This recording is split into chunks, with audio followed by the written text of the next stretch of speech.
Greetings, greetings, greetings, ladies and gentlemen. I made a decision. I loaded an old game um, where I haven't yet spoken to Amsel about our completed quest, our completed run. And before I do that, I want to raise some stats. First of all, range combat to 4, which gives us the opportunity to use better weapons and get Overwatch. Also, I'm gonna raise Biotech to 4, which gives us 1 dialogue option, which we didn't have before. Now let's see. Amsel calls over his shoulder at the sound of your approach. His eyes are glued to his computer display. Flick flimsy, Frau Müller should be on her way, but before you go to the meeting site, I have news. He glances at you and his words trail off. Upon seeing the expression on your face, Amsel's voice becomes grave. I can wait. Tell me what has happened. Bad news, my friend. Somebody is hunting us. They set up an ambush on the U-Bahn line. Amsel pauses and gives a curt nod.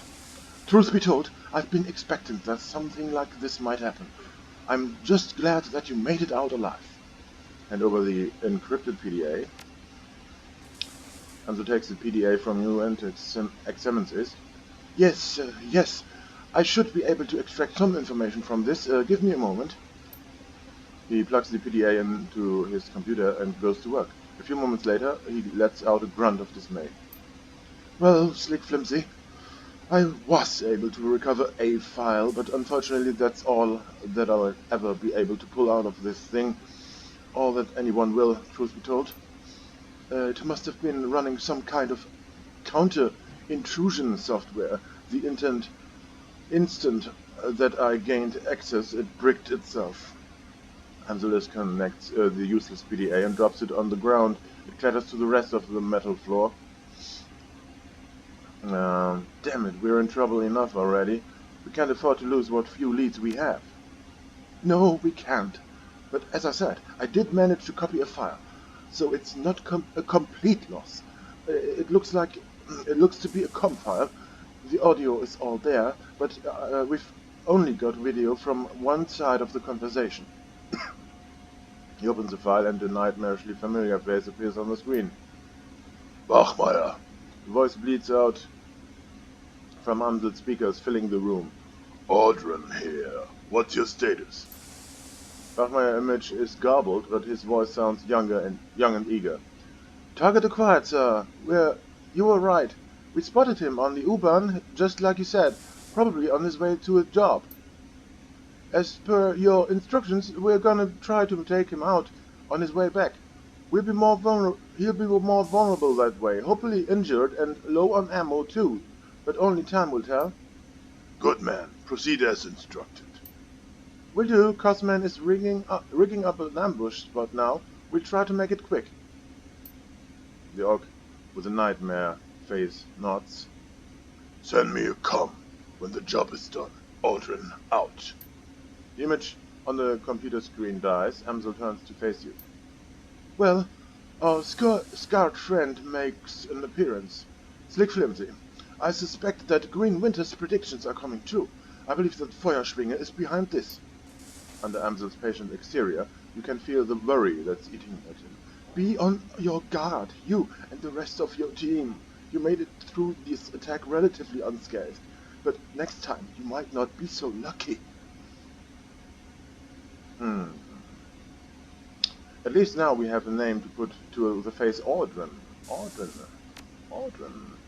That's not all we have. As I was saying when you first walked in, I have been productive as well. I was able to uncover some new evidence in your absence, and coincidentally enough, that evidence pertains to our scarred friend. You might recall that I said I'd dig into Audrun's skin grafts. Well, I did, and that research has finally borne fruit. One of my contacts outside of Berlin handles the paperwork for private hospitals all across Germany. It's a dull, boring job, but it does have its perks. Amsel pulls open a file on his computer. A medical chart opens on the screen. As it turns out, our scarred friend's skin grafts were performed at a legitimate hospital after all. Uh-huh. Biotech 4, Biotech 4, Biotech 4. Read the charts. You glance over the chart with a trained eye. Few salient details leap out at you. Firstly, there is almost no personally identifying information listed on the charts. Apparently, Audrey was delivered to the hospital without any form of ID, and they were unable to find a listing for him in their medical database. His name is listed as Max Mustermann, the local equivalent of John Doe. Second, his injuries are described in great detail. The prognosis was fairly grim. At the time of admission, Audrey has sustained third-degree burns over 60% of his body. He had also been on the receiving end of a massive blunt of force trauma. 2 of his ribs were broken and his pelvis has been shattered. On top of these terrible wounds, he was also suffering from radiation toxicity. The chart suggested that his body had absorbed over 5,000 millisieverts of ionizing radiation. Without treatment, he almost certain would have died. Finally, the date of admission catches your attention. Audrey was delivered to the hospital on the 25th of September 2039. The admitting nurse estimated his age at the time to be 25. Amsel studies your face as you step back from the computer. Your thoughts? Hold nothing back. I'd like to hear everything that comes to mind. It's not a huge benefit to have Biotech 4. Well, I stick with it. I will not raise it above 4. It will be 4 the rest of the game. Or might have spent some time in the SOX. SOX. Agreed. 5,000 millisieverts is a lot of exposure. Short of basking in the glow of an unshielded reactor, I don't know he'd been absorbed that much ionizing radiation without spending time in the SOX. Alright, so Audrey was heavily irradiated, most likely from time spent in the SOX. What else does this tell you? The hospital couldn't ID Iron. Either somebody covers his tracks for him, or he was living completely off the grid. Indeed, if Audrey were a denizen of the SOX, a glowpunk, his lack of identifying information would make sense. Amsel adjusts his glasses. It's a working theory, at any rate. So, one way or another, Audrey is off the books, either due to living off the grid or a cover-up after the fact. Do you have another takeaway to share? Well, those burns sound like dragonfire, but if the Firewing burned Audrey, why would he be working for her now? I don't think that Audrey is working for the Firewing. I believe that he is serving her. On Green Winter's second DVD, he mentions that there is a cult within the SOX that worships the Firewing, the disciples of the cleaning fire. I believe that Audrey belongs to this cult. That's bad news. There's nothing more dangerous than a zealot. My thoughts exactly. A hireling can sometimes be bribed or reasoned with. A pawn can be liberated. But if the Firewing soldiers look up on her as a goddess figure, nothing short of killing her will deter them, and even that might not stop them. So, to sum up, Audrey has probably spent time in the SOX. It's possible that he even lived there as a member of Feuerschwinger's dragon cult, and he is after you. Amsel pauses for a moment before continuing. In my mind, all of this reinforces one fact. We need to find Vauclair, and we need to do this fast. Wait, how does that follow? The Firewings men just made an attempt on your life, Slick Flimsy. It is clear from the message we just saw that Aldrin sent them out looking for you. Giving enough time, he'll do it again, and next time they might be more successful. We must act before that happens. But before we venture back to the Harford Manor, we need to find Beauclair. All the more reason to gather Alice's fee quickly then. Agreed. There's a buzzing sound from Paul's wrist. He lifts his hand to look at his PDA. And as luck would have it, Frau Müller has arrived. Best of luck at her meeting, Slick Flimsy. Remember, this is urgent. We need that money. I'm on it.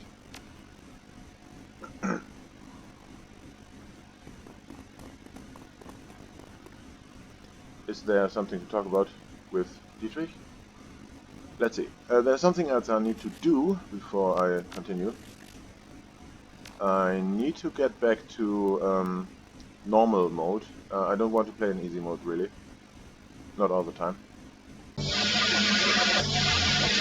So now back in normal mode with music, and we're talking to Dietrich. Dietrich greets you with a familiar wry smile. Slick Flimsy, what's new? I'm curious, Dietrich, why did you switch from fronting a band to touring the Shadows? Honestly, working the stage was getting boring, boss. Spitting and screaming at the world was fine and good when I was a kid, but it just didn't do it for me anymore. The Dragon Slayer wanted me to fight a real enemy, so I left the band behind and I turned to the Shadows. He shrugs. I don't know, guess I figured that'd be best way to find one. Considering current events, I'd say that you're not wrong about that. I guess, I guess not. Feels kind of daunting, truth be told, but it's exciting all the same. I've been looking for a worthy adversary for a while now. It's kind of satisfying having a white whale to chase. Yeah, we have a white dragon, or a red dragon, whatever. Not a whale, exactly. And her name isn't Mobby.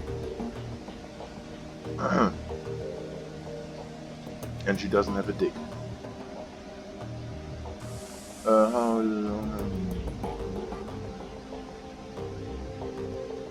How long have you been looking for a real enemy? He shrugs. Not too long. Ever since I took down the last one. The last one? Of course, I might be able to sit around feeling pleased with myself. I followed the Creator, or the Moon Maiden, but the Dragon Slayer ain't that kind of idol. If I'm not drinking, I'm fighting. And if I'm not doing either of those things, I'm looking for a bigger, better fight to get in next turn. He produces a flax from his jacket pocket and raises it in salute. It's a remarkably simple code to live by. Simple, but not easy. Who was this last one? Gang boss. A great, big, ortish bastard called the Wildschwein. Ah, a hawk. A boar. Led the local chapter of the Horde. I had my sights set on him and is for a while. I'd heard a lot of people and I figured that posed a challenge. I wasn't wrong about that, but I'm out in the end. Dietrich, when does this pattern end? Well, boss, the way I figure it, it'll end when I pick a fight I can't win. He smiled sadly. Might be this one, maybe the next. Little hard to top a great dragon. But that's the way the Dragon Slayer wants it, and who am I to refuse him? Abruptly he turns away. That's enough talk for today, boss. Besides, you've got other things to do, I'm sure. Thanks, Dietrich. Alright, let's talk to Dante. Yeah, same old, sit. Pet him. Oof. Okay. What's Iga gonna do? Iga offers you a shallow nod. Slick Flimsy! Any thoughts about the last run? She shrugs. It was a night change, of pace. A simple job with a straightforward objective. At the end of the day, the whole thing was pretty by the numbers. The rigger died, we got paid, and everyone went home happy. That's a win, in my book. Do you trust me, Iga? She pauses for a moment, considering. Finally she nods. Yeah, I do. You've earned that much. I haven't always agreed with your decisions, Slick Flimsy, but you've proven your competence. It's only fair for me to acknowledge it. Then tell me what happened to your team. This again? Why do you even care, Slick Flimsy?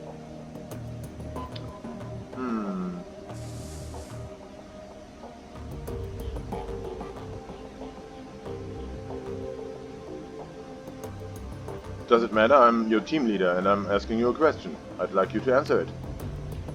She slowly nods. Alright, I tell you. I suppose that you deserve to know. What happened to us was Hoffman.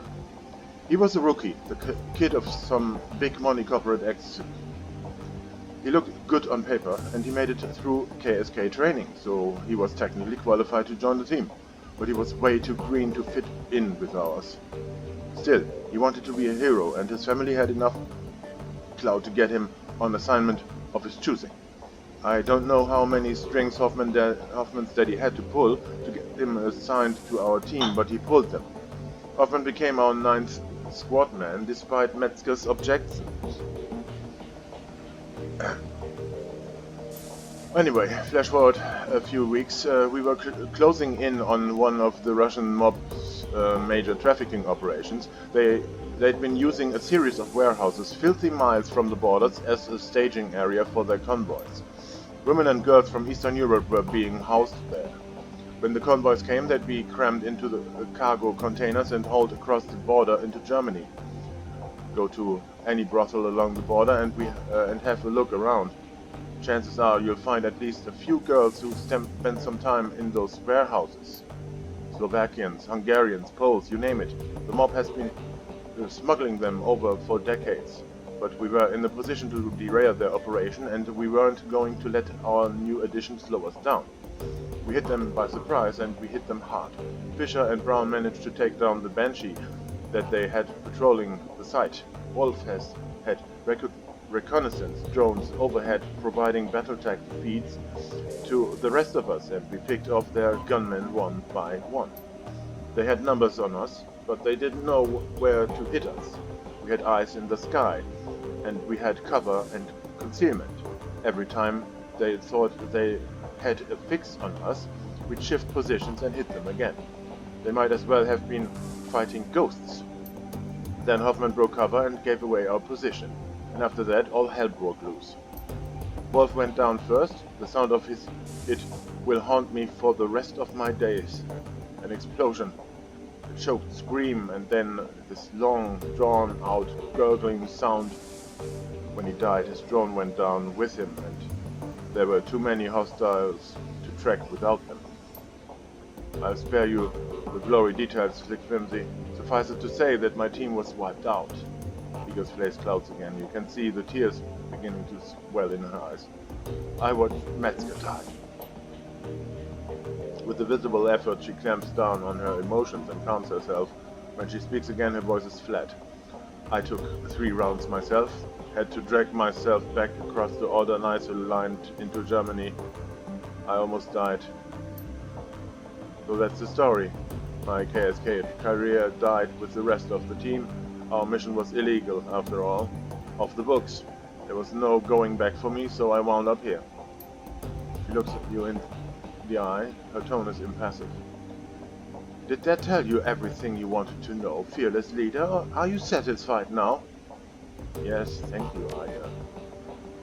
So, tell me, what's your takeaway from my tale of woe? I figured that you've got to have one.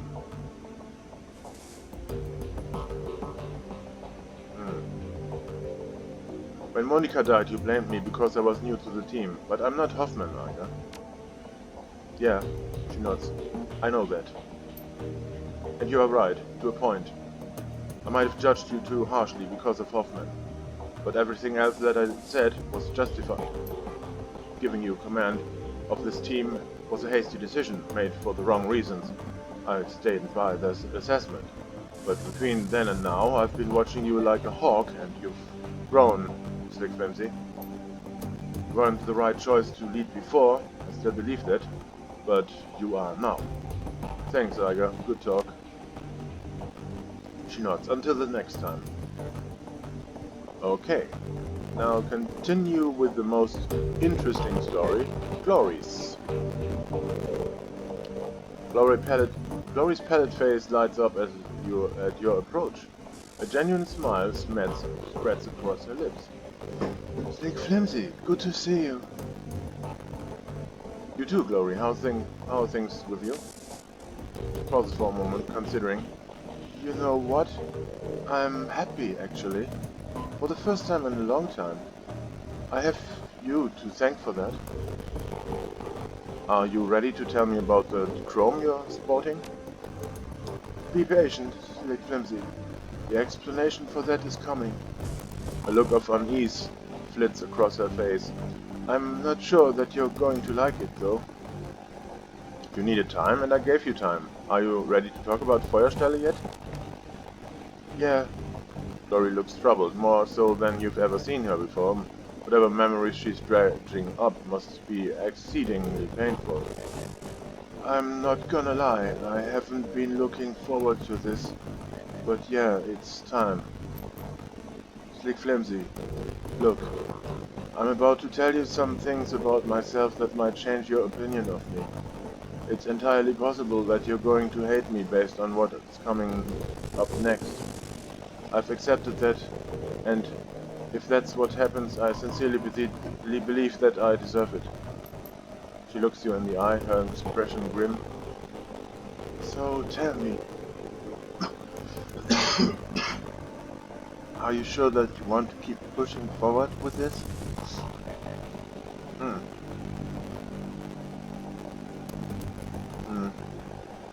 This is important for you, Glory. After everything we've been through, I think that we both know that. Whatever you have to tell me, I'm ready to listen. Thanks, Slick Flimsy. Thanks for being a friend. So when we left off last time, I had just moved from the streets of Tübingen to the warm, inviting confines of Feuerstelle. Martha and I were happy there for a little while, and Harrow embraced me as a long-lost daughter. I should probably take a moment to talk more about Harrow. He's going to be an important figure in this story. I don't know what his age was. He seemed old enough to be her paternal, but young enough to hang with the kids on something like a peer level. Best guess, I'd say he was in his mid-20s. He was handsome and well-built, with a neatly trimmed beard and thick brown hair, and there was something else about him, something uncanny. Harrow had this charisma, this raw magnetic attraction that just made people latch onto him. I saw it over and over. All it took was a few words and a pat on the shoulder, and Harrow would have been a new convert. The other kids at the farm followed him around like lost puppies. As much as I loved Martha, and as much as I thought she loved me, we forgot all about one another when Harrow was around. All that we wanted was to be close to him, to be a part of his inner circle, and soon enough we were. For a girl of 17 it was all terribly exciting. Harrow had these rules of living that he would teach us, rules about self-determination and the importance of disobedience. He claimed to have taught classes at the University of Berlin, which he painted as a mix between an earthly paradise and an anarchist playground. Oh yeah. Universities in Berlin. Almost as bad as in Toronto. He told us how Feuerstelle would be the focal point of a new movement for the children of the fatherland. He told us that we were special. We ate it up, of course. We were kids.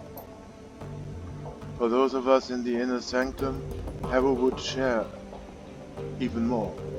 He had power, the likes of which I had never seen. Not my father's drunken fists or my own childish experiments, but genuine, incredible power. He said that it came from the Horned God, an ancient deity that he venerated. He knew about my latent abilities right away, and he offered to teach me. Naturally, I accepted. I've heard that of the Horned God. His followers have poor reputation, especially among women.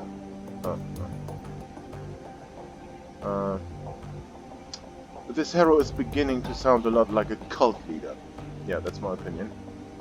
You're not wrong there, but it gets a whole lot worse than that, as you'll soon see. Hang with me, Slick Flimsy. Rough waters ahead. So I became Harrow's apprentice. He taught me to channel magic and summon spirits. He taught me rituals and pagan traditions, Machiavellian philosophy and Nietzschean ethics. What's wrong with Nietzschean ethics? Wait a minute. Most of what Nietzsche wrote was ironic and hyperbole. Anyway, above all, he taught me to connect with his horned god, and through it learned power and arrogance, and it was all downhill from there. Yeah, some totems are not very beneficial in the long run, maybe. Let's figure you were a shaman who picked the wrong totem. For the next few years I lived at Feuerstelle as Harrow's enforcer and right-hand girl. I was also his sometimes wife and concubine, but that was a distinction that I shared with all of the girls in the commune, including my beloved Martha. Oh no, it was a gangbang cult with the Horned God. That's a picture.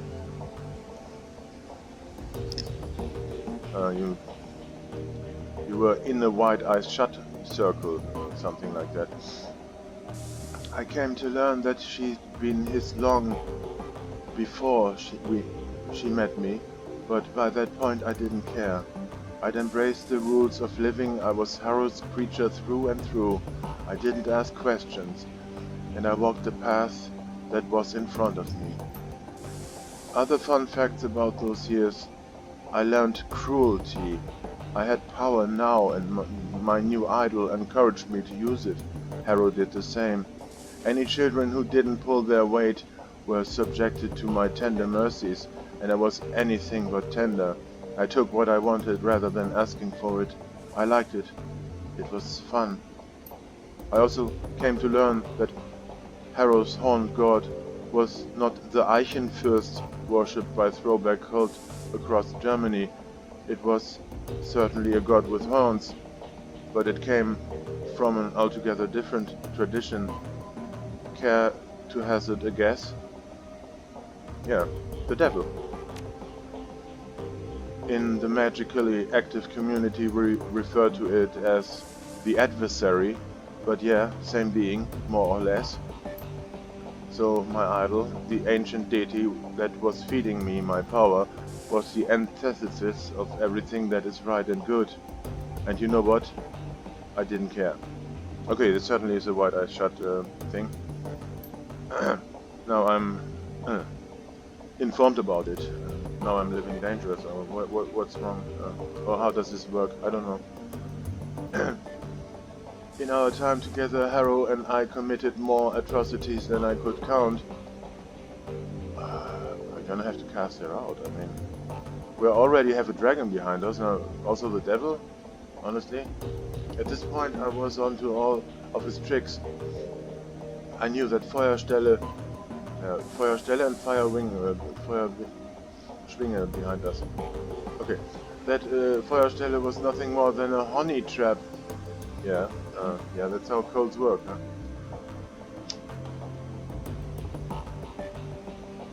Honey trap, nice word. Carefully designed to lure local children into my master's clutches. I knew that the kids who seemed resistant to Harrow's brainwashing techniques wound up fertilizing the garden.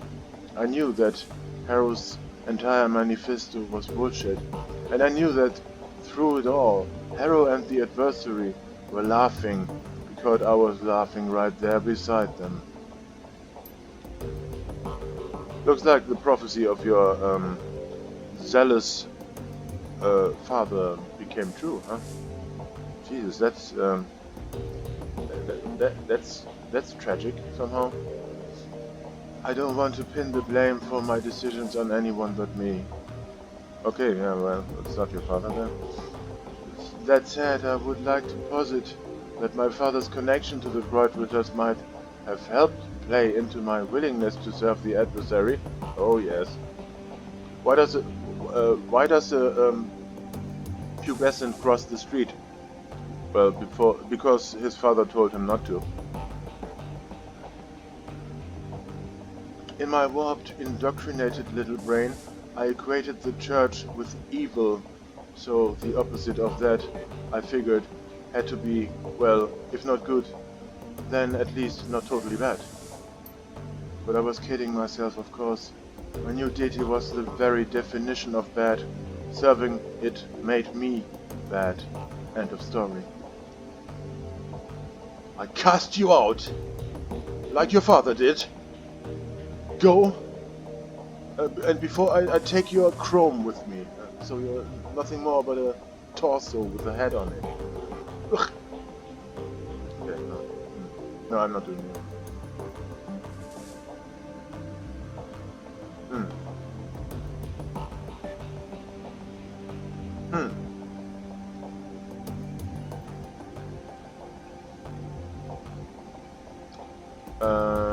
Yeah, okay, let's go with this.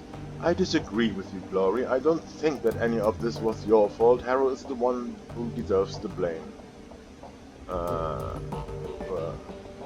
Yeah, I don't know. She already stripped herself of her essence, and let's not strip her of her agency, too.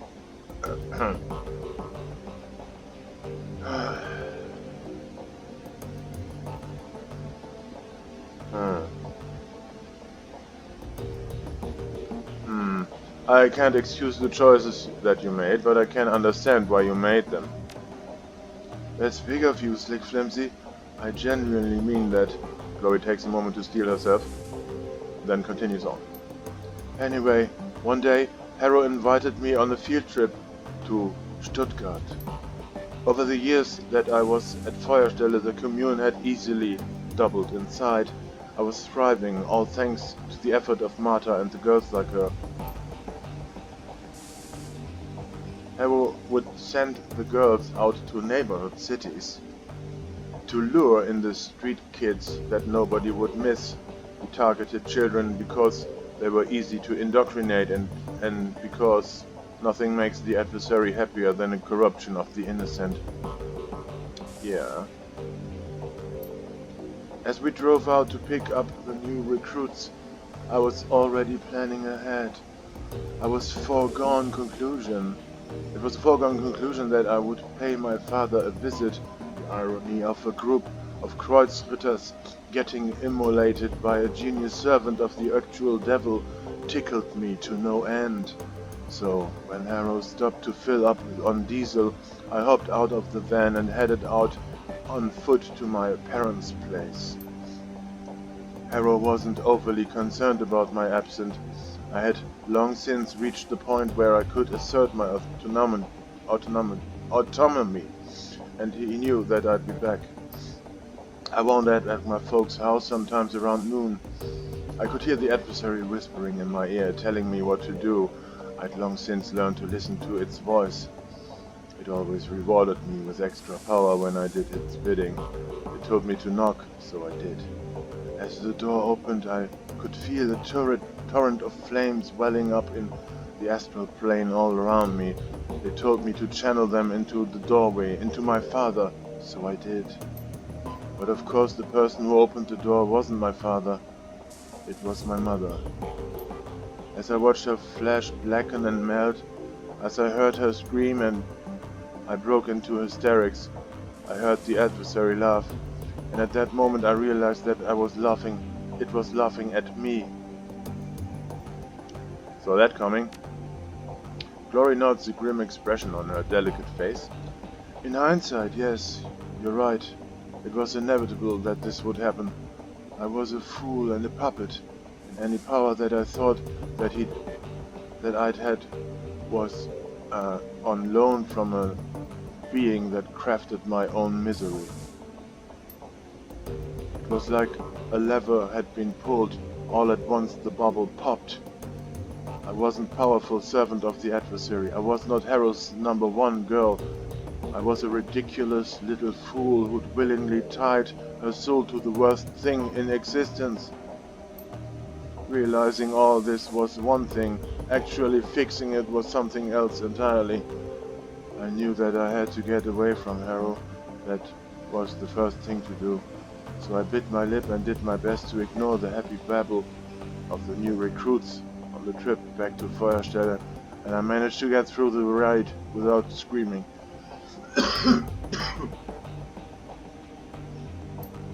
Once we were back at the commune, I broke into Harrow's safe, stole all of the commune's resources and ran.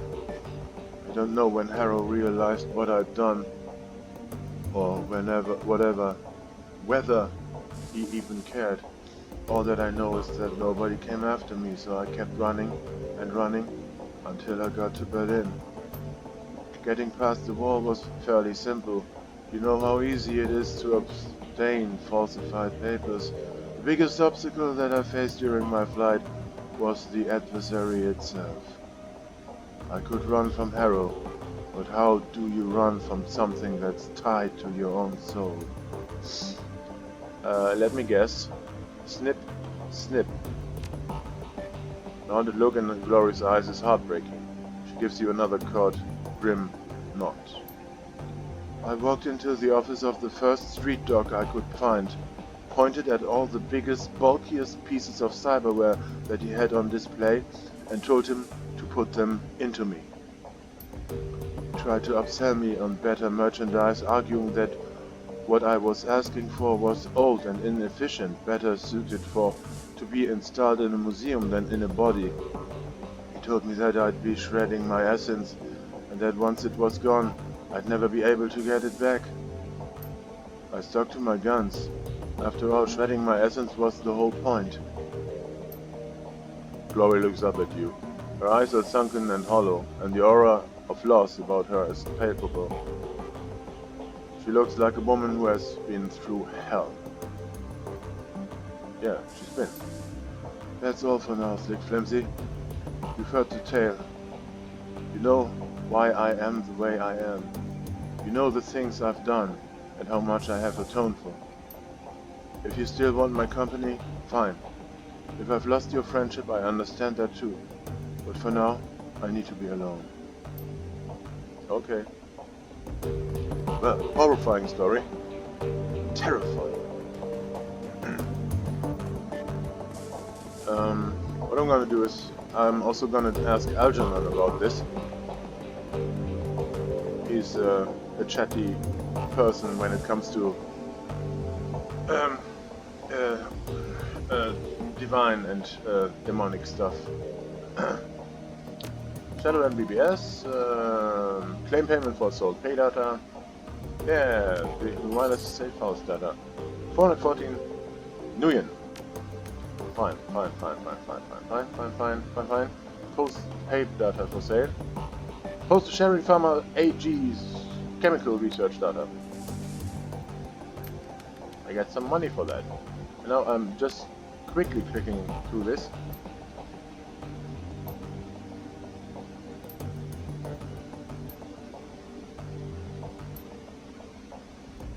Yeah, this is about Humanist Lieutenants. This is about me. They're talking about me and how I killed Volker Stahl. Great. Fame. Fame on the internet. On the Matrix.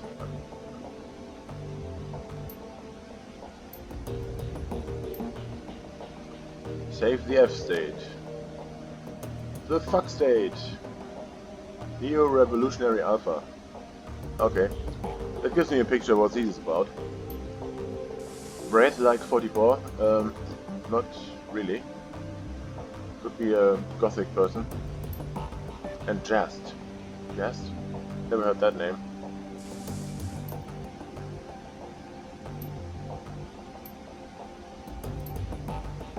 Tolstoy also. War and Peace. Again a Tolstoy. Nilstrom, Wrestler 44 again.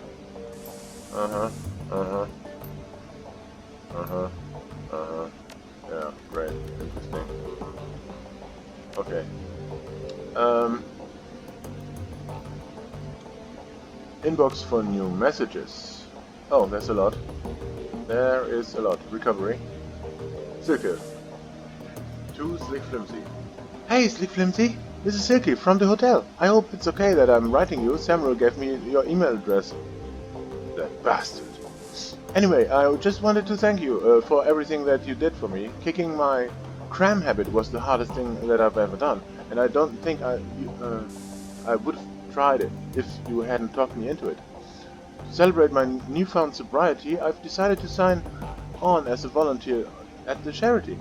Who knows, maybe giving back to the community will help turn things around in my life. Anyway, thanks again, Silk Flimsy. I owe you one. Yours, Silky. I have 3 unread messages. Salvaged DVD.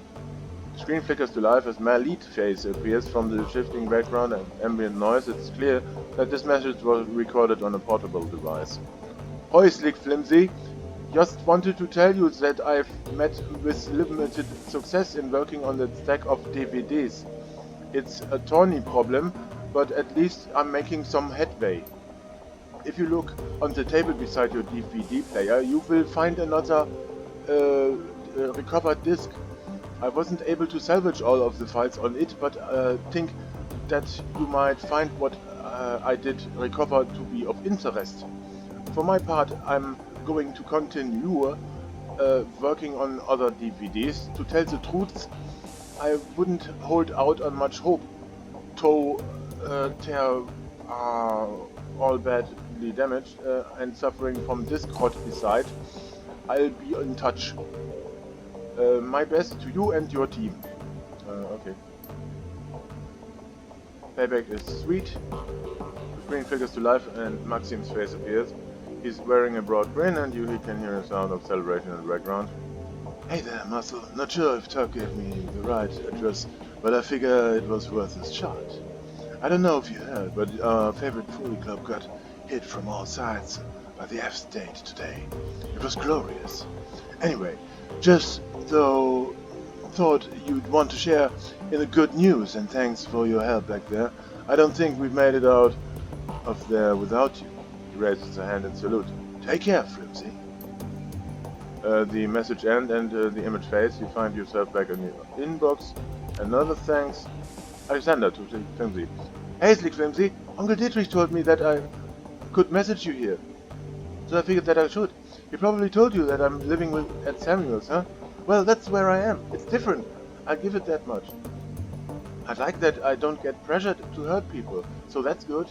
And nobody smacks me around, even though I can tell that a lot of the Trog, the orcs and trolls want to. I do get yelled at a lot and called a lot of names, but I guess that makes me feel bad about that kind of thing in all part of the plan. Life kinda sucks right now, but at least nobody is going to make me kill anyone. Uncle D says that it's going to get better, and maybe it will, I don't know.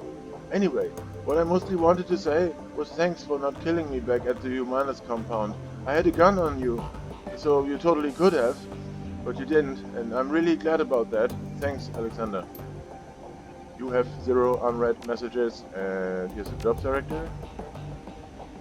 Claim payment for the farmer cleanout job, and it's 2,500 for us, and the rest goes into the others fund and taxes or something. I don't know. Okay.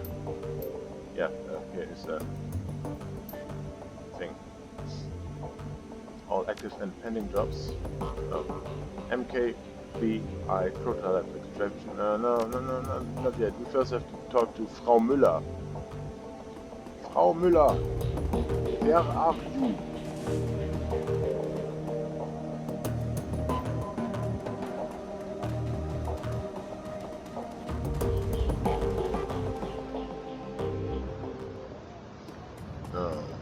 She's at the Gold Else.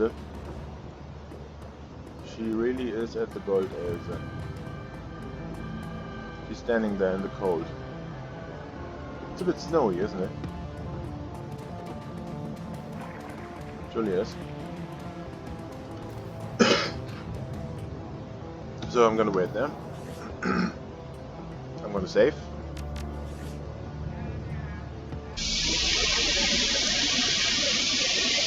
So the question is what we're gonna do with our 6,600 and something money, and what are we gonna do with Frau Müller? Now, let's see. Set against the frozen cobblestones of the empty park, Frau Müller looks entirely out of place. She suppresses a shiver and hugs herself for warmth. She appears as Amsel described her, an impressive-looking woman of Aztlaner descent, with coffee-colored skin and dark, wavy hair. Everything about her screams corporate executive. From her expensive-looking suit to her tasteful, understated makeup, she's obviously nervous, but she's hiding it well. She locks eyes with you and hesitates only slightly before speaking. Slick flimsy, I presume? Herr Amsel told me that I could meet you here. He was lying. He said that you had a job for me. She holds a silence for a moment and nods. Yes, I do. In truth, I'm desperate in need of your help. Then tell me what you need, Frau Müller. She offers you a small smile. An assumed name, obviously. But I have been told that this is how you people do business. She straightens in her seat and tries on a smile. It hangs there for a second and fades away. She sighs. From my accent, you have no doubt interpreted that I'm Aztlaner. Further, you may have guessed who I work for. I'm afraid that I haven't. Can you fill me in? You tell me. I'm not in the business of guessing. It's technology. The only Aztlan-based corporation operating in Germany. I've been with the company for over a decade. Over the course of my employment, I've worked on a great many projects. From innocence to the obscene, my hands have touched it all. Never once did I question the wisdom of our research. Never once did I consider blowing the whistle on my employees. I kept my nose down, worked hard, and acted the task set before me. They must love you there. No more than any other employee, but my commitment and work ethic were recognized, and I ascended the corporate ladder very quickly, which brings me to where I am today. Last month, I was transferred here from my home in Tenochtitlan. They told me that an employee of my caliber was needed in Berlin and that I would be working on a project with wide-reaching applications. The only other detail that I was given was the name of the project, Bloodline. Catchy. She looks you in the eye, and for the first time you can see the cracks in her composure. She's doing a good job of hiding it, but deep down this woman is terrified. I've seen many terrible things in my life, Sylvindy. In Tenochtitlan, blood magic is commonplace. Take a moment to imagine what that means. In underground markets, people are bought and sold as chattel. Street children are rounded up and bled like lambs. I witnessed all of these things by the age of 12. She takes a deep breath, then lets it out slowly. Seeing such things, it changes you, makes you numb. But what I found when I arrived here was worse. This project, it horrifies me extremely, and it must be stopped. Tell me everything you know about Bloodline. She shakes her head. The less that you know, the better for both of us. You'll have to trust me on that.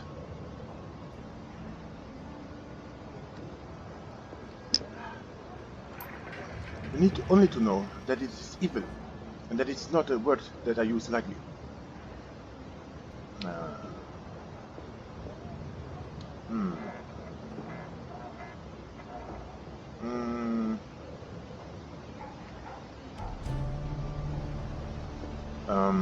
You have to understand, Formula, I can't accept a job without knowing what it entails. Of course not. Your job will be relatively simple. I want you to bring the building down. Dios mío. The computers, the research data, the mages, the scientists that are working to bring about this abomination. I want all them burned to ash and buried in rubble. No compromises and no exceptions. Her tone softens. I'm sure that you have understated the question. I'm not in the habit of dealing with Shadowrunners. In truth, I've spent the majority of my career living in fear of you people. But I do know that you're the only one who can get this done. So tell me, Slick Flimsy, is there anything more that you need to hear from me? Or are you ready to make a decision?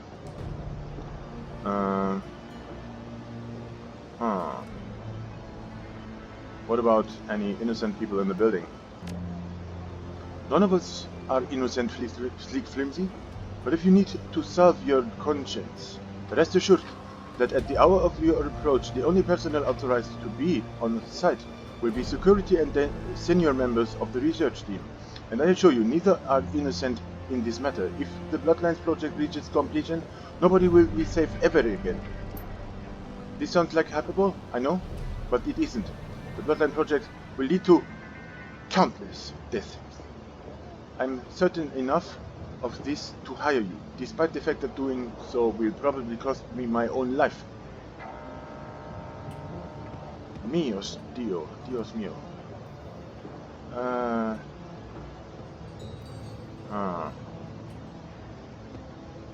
I'm not a demolitions expert, Formula. How do you expect me to level a building? You don't need to be, and that you need is a competent decker. The facility is powered by a number of on-site generators. There are safeguards in the place to prevent them from overloading in the event of a power spike. The system is designed to shut itself down. But no, how you can disable those safeguards? Once the generators begin to overload, you'll have limited time to reach the safe distance. The explosion will be quite catastrophic. Well, Amsel is my representative on those matters. Why couldn't you tell all of this to him? I had to meet you in person to look into your eyes and see the man behind the name. Those ojos. Now that I have done so, I'm sure you are the one that I need. Naturally, I will send any further information to the job to Herr Amsel, provided of course that you accept. What can you tell me about building security? Expect it to be tight. In addition to their standard security team, ADS Technology has taken out a knight-errant threat response team contract to protect the building. Corporate doesn't seem to mind contradicting a competitor for emergency response service. That should give you some indication as to the uniqueness of this project. At any rate, I believe that I've come up with a solution to knight-errant problem. I'll discuss the matter with your Herr Amsel if you decide to take the job. Let's talk compensation. 36,000 new yen. As I told you, Herr Amsel, that's what I have allocated for the job. That's fair. It's better than fair. I've done my homework, Slick Flimsy. I've reached the decision. Yes, and I'll take the job. Her face visibly brightens. In that case, it's a deal. I can tell you how relieved I am, Slick Flimsy. Thank you for helping me to bring this nightmare to an end. I will iron out the remaining details with your Herr Amsel. He'll want to talk this over with you anyway, I'm sure. You're a good man, Slick Flimsy. You are saving more lives than you know.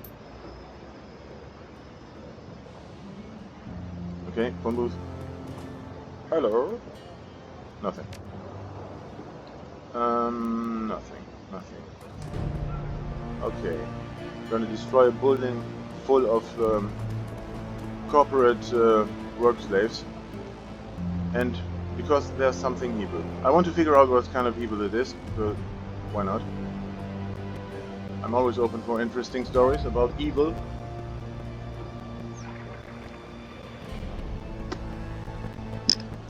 The girl stares blankly into the vacant sky. She's still sporting a black eye, and there are fresh tears on her cheek, but she doesn't seem to notice them. Kim, are you alright? I don't know. Have I ever been? When I'm me? She then lowers her gaze from the heavens and regards you, her eyes showing slightly more clarity than before. Been thinking, remembering, wondering. So what have you been thinking about? Kim hugs herself tightly around her midsection, drawing herself in and doing the impossible of making herself even thinner. I'm not sure I want to talk about it. I only ever talked about it with Monica. I've replaced Monica, darling, so spill it. Okay. She takes a breath to ready herself and then bites her lip as her eyes searches the unseen. Monica said I wouldn't forget. She thought the Sims might help. In there, I'm strong and I never have to lose anyone. But then I come back out here, where children play in the street, and I remember, where I see Dr. Esquibel, and I remember. He was mad at me for losing her, but now, I don't know if he ever even remembers. He looks right through me, but I did what he told me. I saw him every month. I took the medicine. I got as much food as I could. But he said it wasn't enough, that I would never be... Monica said a mother is always a mother, even when her baby dies inside her. She said she would go to heaven. Oh no. Are you pro-abortion? Are you against abortion? Or are you pro-choice? I hate that question. Monica said a mother is always a mother, even when her baby dies inside her. She said she would go to heaven. Yeah, no, into the sewer system, basically. Or into garbage. Or into a grave, I don't know. One of those options.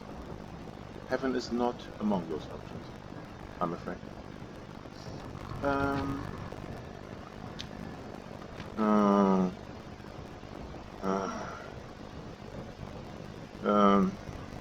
Yeah, of course. The spirit somehow is, and I'm sure they're up there together. Monica will take care of her. Do we want to talk about that black eye now? Zack said not to. He might. He said I might get hurt again. Huh. Kim, if Zack is hurting you... No, it wasn't him. Zack loves me. He loves everybody. But the man who did this knew Zack. He said they used to work together before they came to the Kreuzbazaar. But he said he wasn't allowed to stay because of Monica. She said he was bad for the Kreuzbazaar, and the man didn't like that. Now he wants to come back. He wants to be the new Zack. He told me he had better stuff. Let me try it. But then, he touched a finger to a black eye. He said to tell Zack that he was coming back to take what was his.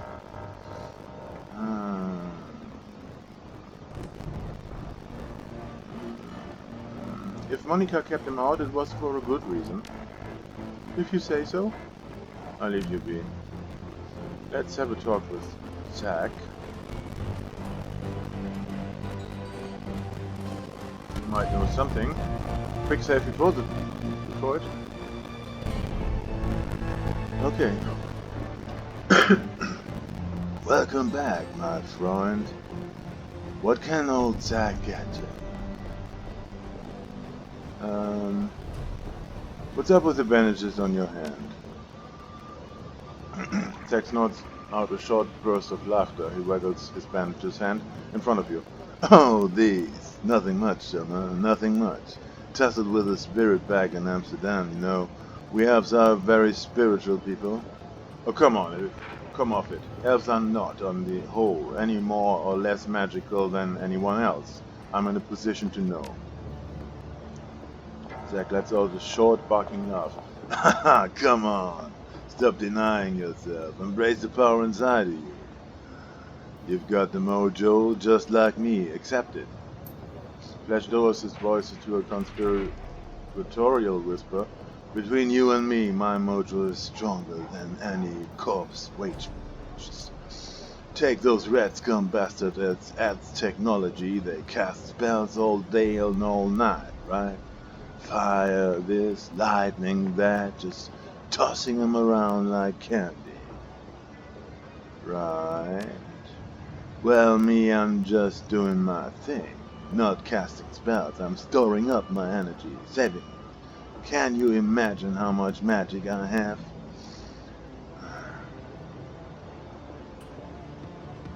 I don't think that's how it works, Zack. Trust me, friend, I have secret knowledge. He slowly turns his head from side to side to give you a good look at his upturned ears. Like I said, it's in the blood. Examine his ears. The scars are subtle, but to your trained eye they stand out as though they were drawn on with red ink. It appears that Zack's ears have been surgically cut for it and stitched back together again. The implication is clear. Zack is not an elf, but a human who has had a cheap plastic surgery to try to make himself look like one. You've heard of elf posers before, but you've never seen one in Germany until now. Does the whole magic elf routine help with sales? Help me out, you poser. All at once a smile vanishes from Zack's face, a bead of sweat traces its way down his cheek. Yeah, it does. So you're not gonna tell anyone about this, right? Can I grab this money more often than once? So what do you give me if I to keep your little secret? Da-da-da? Flash. Yeah, I figured. Hang on a second. Hang on. He thrusts his hand into the pocket of his filthy jacket and rummages around. Eventually he fishes out a small vial and filthy breadstick. Here, some flash and some cash. Enjoy it. Now, are we done or what? There's nothing of new information I can get out of him. So, what am I gonna do now? I'm gonna go to the Romani Gunari Medbach and buy some goods. A new rifle. Welcome back. You need some weapons, some ammunition perhaps? I have cash and I need a weapon. Show me the goods. Okay, a new rifle with more damage than my current rifle.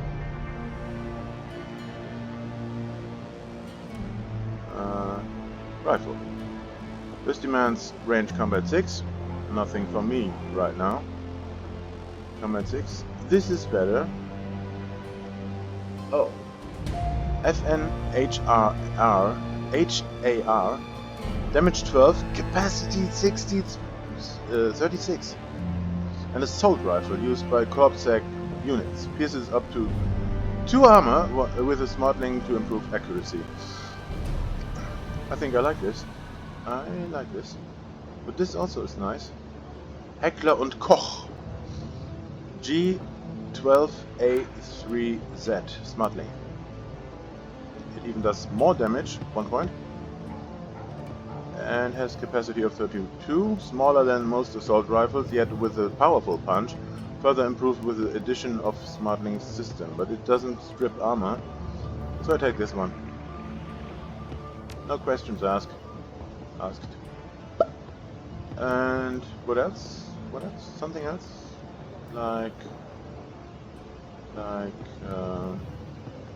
Jesus, a lot of armor. Huh. Close combat. HP. Range combat. HP. I could make use of this one. I mean, range combat is something I can need. Strength and HP. No. Quickness, HP. It's not exactly something for magic users. I take a frag grenade and a flashbang grenade and shuriken. So if I take Dietrich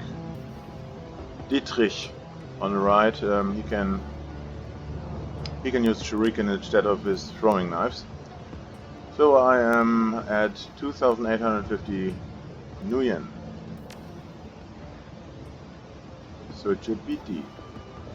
Yeah, the assault rifle is here, and we don't need this anymore. So yeah, so we're fine. We're fine.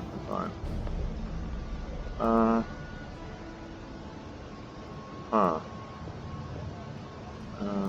I wonder if there's any quest we can do right now. A small quest. One of those tedious side quests. Yeah, but first I go to Algernon in order to ask him a few questions. For example, about the adversary. Hello again, may I help you? I have a question for you if you don't mind. You are in luck. I have a great many answers. What can you tell me about the adversary? He raises an eyebrow. The shamanic idol, you mean?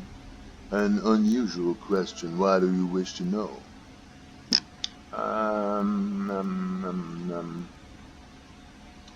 Oh.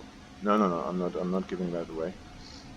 It's a long story. Suffice it to say that someone I know has had dealings with the thing.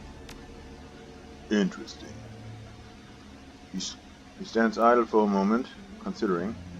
First tell me what you already know. I will then do my best to fill in the gaps. Well, from what I've heard, the adversary is essentially a devil figure. Ah, I see. Very well, young elf. I will tell you what I know. The adversary is a totemic embodiment of rebellion. It is an anarchist and usurper, a betrayer, and a symbol of defiance. It is a proud idol, utterly sure of itself and its mission. The majority of its pharaohs are arrogant and cruel, not the most pleasant of people, truth to be told. That said, the adversary can be interpreted in different ways, just as an idol or totem can. He offers you a half shrug. Some of its followers are worse than others. Yeah, I'm sure that they're a charming bunch. Ironic. You joke, but shamans of the adversary can be quite charming. They are confident to a fault, charismatic, and they're flaunt with their willingness to break cultural taboos. It isn't unusual for them to attract large crowds of followers. So I've heard. And they use their influence to ruin the poor sheep that flock to them. Some of them do, yes, but not all. As I said, there are different ways of interpreting the adversary's mission, and not all of them are malevolent. After all, rebellion can be a positive force if it is harnessed by the oppressed. That said, trusting the adversary wouldn't be a mistake. It is a treacherous idol, and all of its alliances are temporary. This is not a world of absolutes, young elf. I would not call the adversary evil. Yeah, but if he's not evil, then who is? Any soother, then I would a more conventional totem like shark or bear. All can be destructive, yes, and cruel, but none are intrinsically so.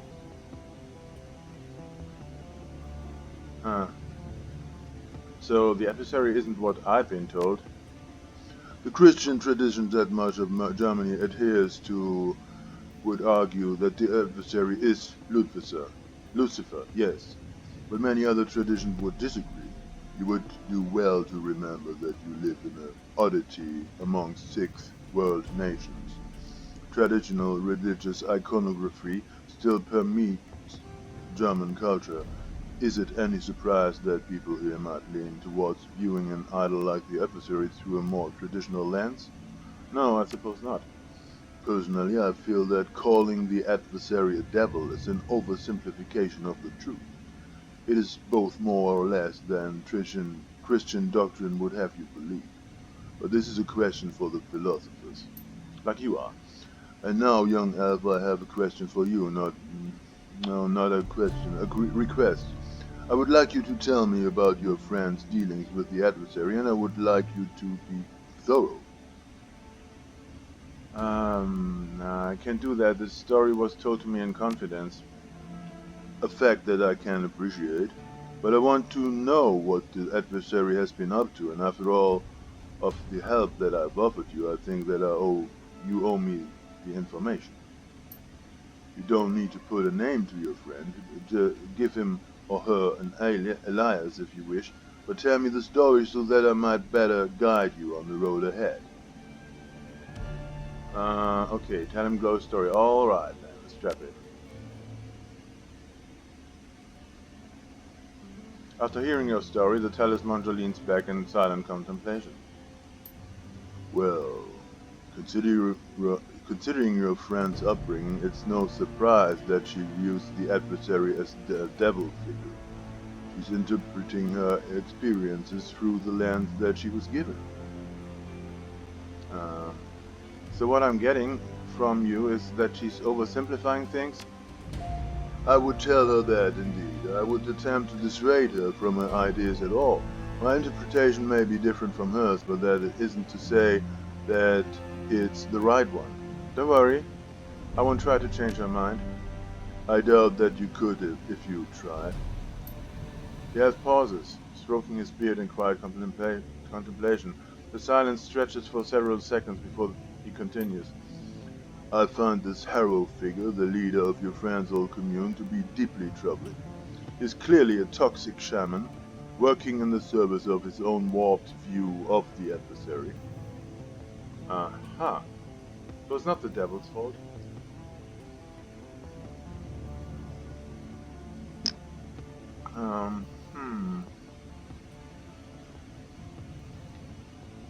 What do you mean by toxic shaman? I'm unfamiliar with the term. Why am I? I am a shaman. I must know those things. In the magic community, a shaman is referred to as toxic when he twists his idol's principle in order to cause harm. Some toxic shamans are eco-terrorists, protecting nature with deadly force. Others are essentially rabid, slavering things that hunt and kill with wild abandon.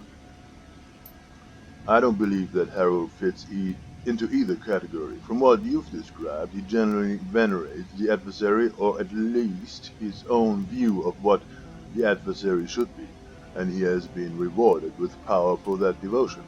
He will make a formidable enemy should you choose to face him. Okay, good idea. I will do that.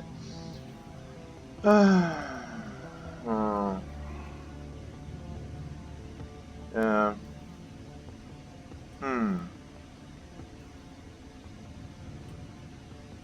You say that he serves his own view of the adversary. Don't idols care what their followers do in their names? To an extent, yes. The adversary wouldn't abide on of his followers attempting to bolster the strength of an authority figure, for example, but idols and totems can exhibit a broad range of behaviors, and men such as Harrow hide in extreme ends of that range. Technically, his interpretation of the adversary is the adversary, but only the worst aspects of it. I agree with your assessment. Harrow sounds like bad news. Bad news. Yes. That's one way of putting it. Such men have been responsible for many terrible things in the awakened world, and they are not to be confronted lightly. I'll be careful. I trust that you will. He inclines his head in a low nod. Best of luck to you and your friend, both. Alright. If you're selling, I'm buying. Show me your inventory. Badam. Bada bada swing. Swing bada bada. Adepts Combat West. Yeah, this is all armor 3 stuff.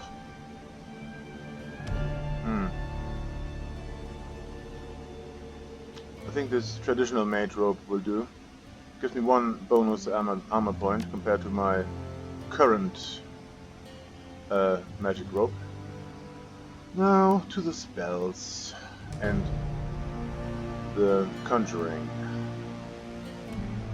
There's a lot more than before. There's a lot more, which is nice. Yeah.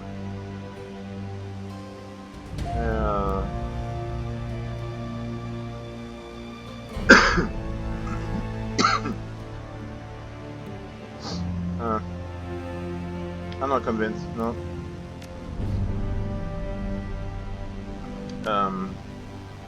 What? Okay. Traditional mage robes. How does it look? Alright. That's nice. Très chic. Marvelous. I'm happy. This goes into the stash. One of my other characters gets it, but oh, yeah, slick and flimsy.